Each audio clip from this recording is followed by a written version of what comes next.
Hi, I'm Mac McCarthy, and I help people with their breakups. And today, the story starts with my story is a bit different. Well, everyone thinks they're a bit different. And you know what? A lot of them have the same elements, but with different twists and turns and different feelings. And here's the kicker, folks. Here's what I want you to understand. We all have different filters for what we take from a story, from what we take from a breakup. And our past experience shape what we really think happened, or we think meant in the story, or we think was supposed to happen, or is what you believe happened. So writing out your story and getting someone like my take is really, really therapeutic and helpful because I'm unbiased. All right? I'm not going to be a biased person. I'm not your friend or family member. I'm not going to tell you what you want to hear. I'm going to be honest with you. I got experience with it. And I know what it's like to be in that seat. And when you're telling yourself a convenient story that helps you, that's biased. So if you got a story to tell, please visit writemac.com and send in your breakup story. And maybe I'll make a video for you.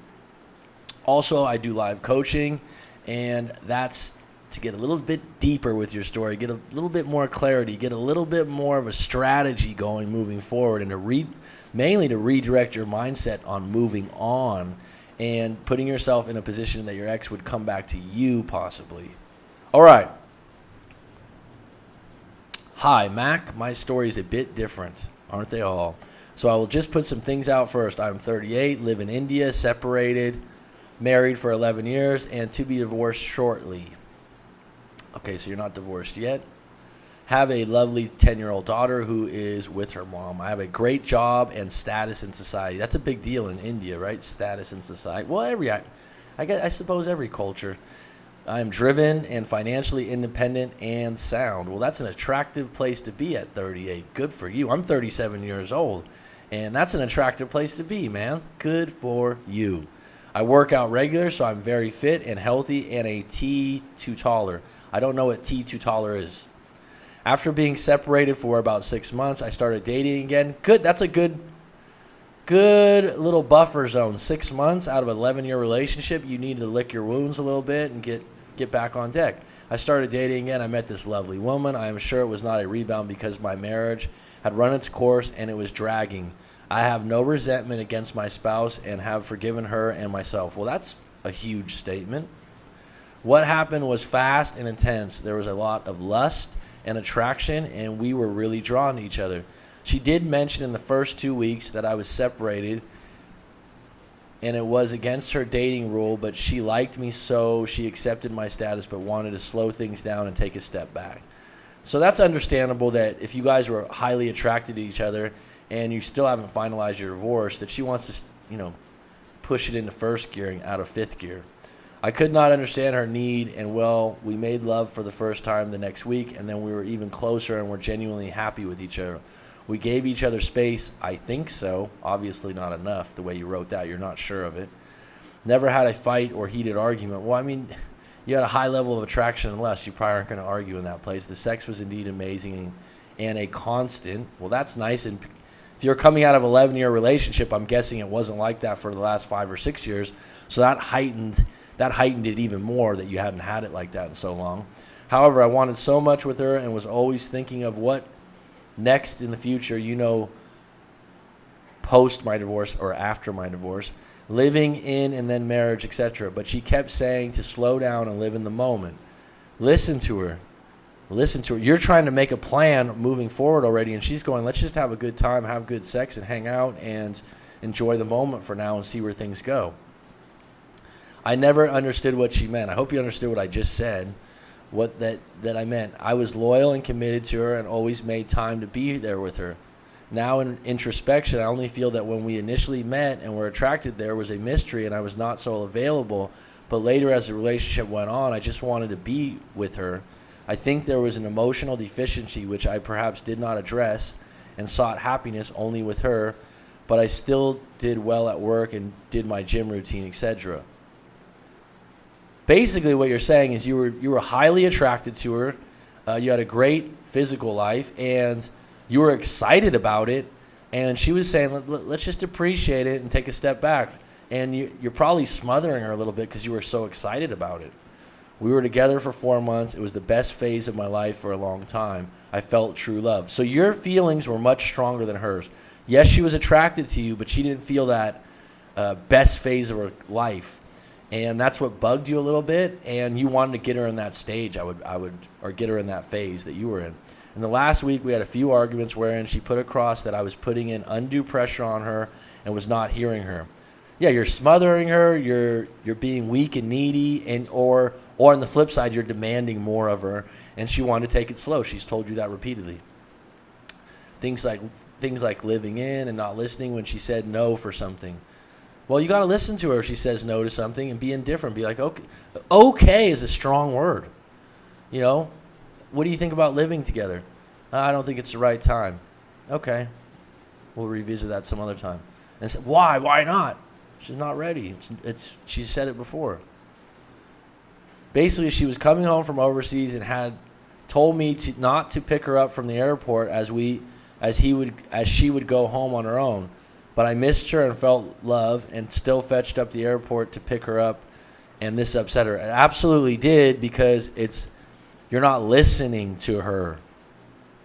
She's telling you, I don't want you to pick me up at the airport. It's literally a test, and you failed.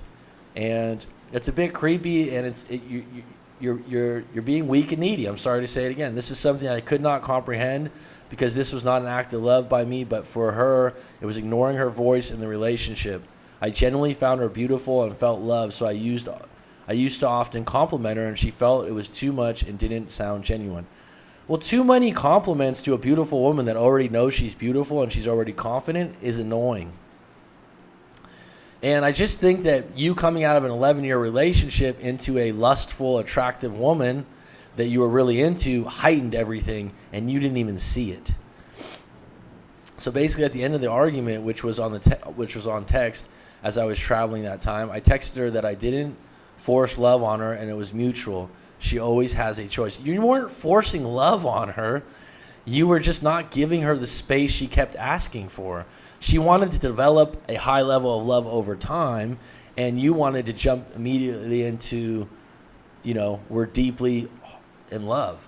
Promptly, her reply came back that she understood where I was in my life and she had been there. She wished me good luck for the journey ahead, thanked me for the joy and memories, and said she wanted to disconnect. Wow, this is a woman that knows what she wants. She's got a lot of confidence also. I am not over emotional, but this really hurt, as it had been only 4 months, but it was very precious for me, as I had not seen love like this so far. You said it wouldn't qualify as a rebound, but the way you acted in a lot of ways, I think it was too much too soon, and she saw it all over you.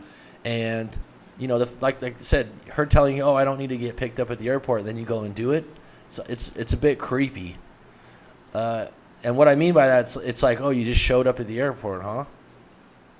It was only the day wherein my emotions were not in control and I could not accept her decision, and called her repeatedly till she answered. And thereafter I messaged her a couple of times telling her we could make it work. No, you wanted to make it work.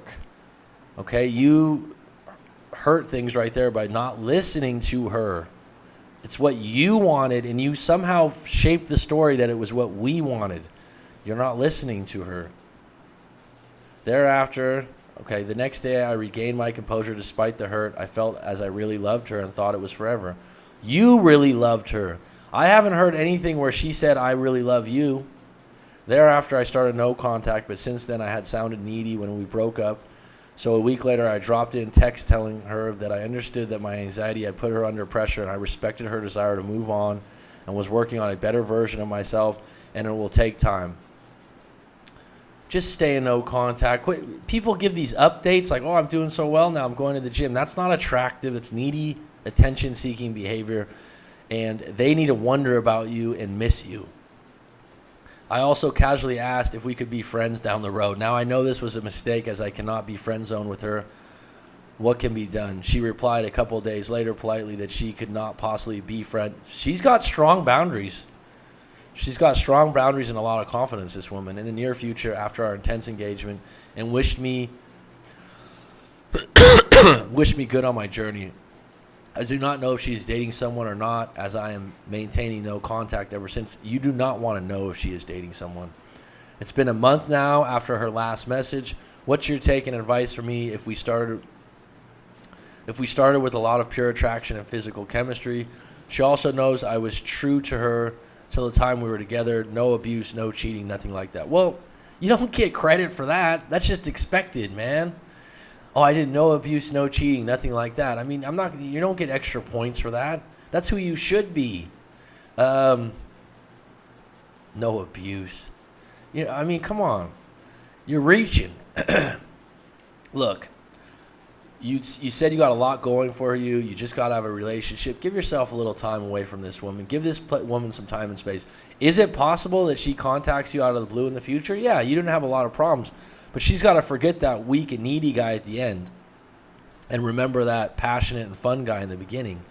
And you just went too much too soon, and you guys would have these chats or these arguments, and then you just make it worse by trying to control the situation. And you think by telling her how much you love her and how well you're doing and all these things, it's going to bring her back. It's not. That's not the way it works. She needs to miss you and wonder how you're doing by chance. But the fact that you loved her so much and cared about her and had this strong connection doesn't mean she felt the same way, unfortunately. She was attracted to you. The physical chemistry was there. But the idea that you wanted to move so fast and you weren't listening to her, that she wanted to slow things down. And also if you were giving her repeated compliments on her beauty. Now, what I would recommend to you, because you seem to have a lot of things going for you, you haven't been single in a long time, is to read a couple books.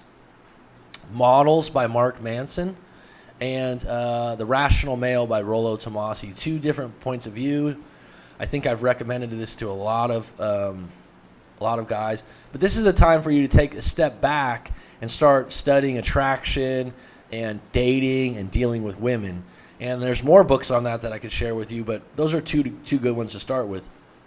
And really get in touch with that right now, because right now you'll get in the middle of something and you just think that the idea that you love them so much and they're attracted, and by telling them over and over again that's going to make them feel more. It doesn't. It's not attractive. So I hope that helps you. I hope that's useful. Please visit writeMac.com if you have a breakup story to tell, or if you'd like to book a live coaching session moving forward. Thank you.